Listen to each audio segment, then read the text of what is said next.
जिंदगी के सफर में कभी कभी ऐसा टाइम आता है जब लगता है चारों तरफ अंधेरा या परछाइयां सी हैं। आगे का रास्ता दुख के बादलों से छुपा लगता है और दिल में एक ऐसी थकन होती है जिसे बताना मुश्किल होता है। हो सकता है आप जब ये सुन रहे हों तो आपके सीने पर कोई बोझ हो, अकेलापन लगता हो या कोई गहरी उदासी हो जिससे दुनिया बेरंग सी लगती है। ये फीलिंग्स, ये भारी बोझ हम इंसानों के साथ होता ही है। लेकिन कितनी भी गहराई में हो, जब आप सबसे ज्यादा अकेला महसूस करें, तब भी एक सच्ची बात है जो इस्लाम हमें सिखाता है, आप कभी भी सच में अकेले नहीं हैं। अल्लाह जो जमीन और आसमान का बनाने वाला है, जो बहुत मेहरबान, अर्रहमान और रहम करने वाला अर्रहीम है, वो आपके साथ है। वो सब्र करने वालों के साथ है। वो उनके साथ है जो उसे पुकारते हैं। और हाँ, वो उस इंसान के बहुत करीब है जो दुखी है। ये जानना जरूरी है कि दुख का मतलब ये नहीं कि आपका ईमान कमजोर है। बड़े बड़े पैगंबरों, उन सब पर अल्लाह की सलामती हो, को भी दुख और तकलीफ हुई। पैगंबर मोहम्मद सल्लल्लाहु अलैहि वसल्लम अपने बेटे इब्राहिम के जाने पर रोई थे। पैगंबर याकूब अलैहिस्सलाम कई साल तक अपने बेटे यूसुफ के लिए इतने गम में थे कि उनकी आंखों की रोशनी चली गई थी। इन बातों से पता चलता है कि दुख महसूस करना इंसान होने का हिस्सा है।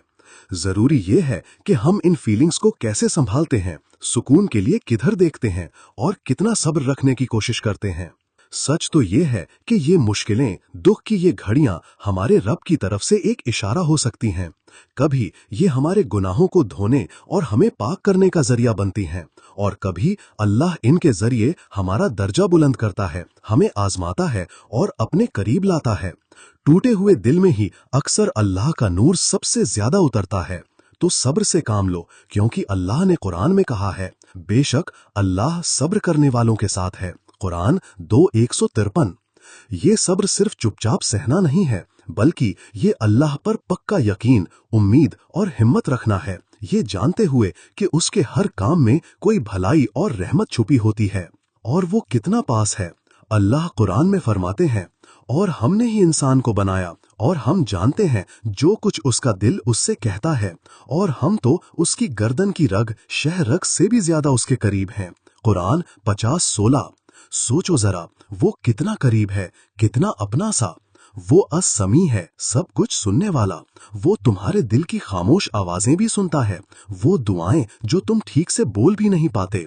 वो अल बसीर है, सब कुछ देखने वाला। वो तुम्हारे आंसू, तुम्हारी कोशिशें, तुम्हारी हर तकलीफ देखता है। वो अर रहमान है, बहुत मेहरबान, जिसकी रहमत हर चीज पर है। और अर रहीम है, खास रहम करने वाला, खासकर ईमान वालों पर। उसे तुम्हारे हर दर्द का पूरा पता है और उसकी मोहब्बत और नरमी की कोई हद नहीं।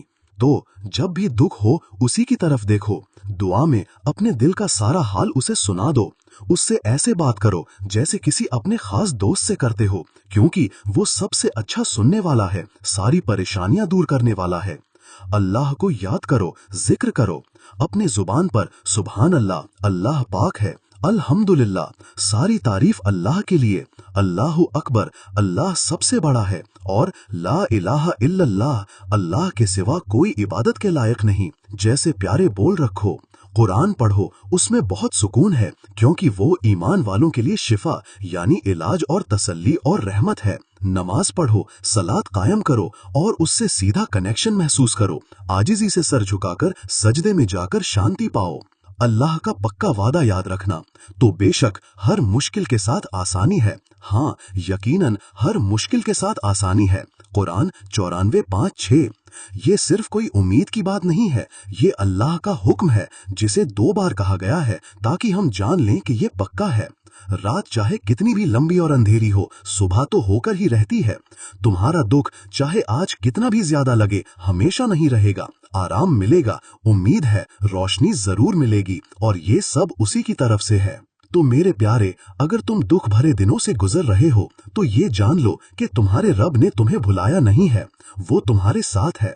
उसे ढूंढो, उसके प्लान पर भरोसा रखो, और वो गहरा वाला सुकून पाओ जो सिर्फ उसी को याद करने से मिलता है।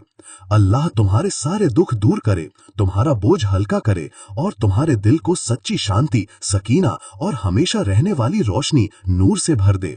आमीन। دوستوں، آخر میں یہی دعا ہے کہ اللہ آپ کو اور آپ کے پریوار کو ہمیشہ خوش اور صحیح سلامت رکھے۔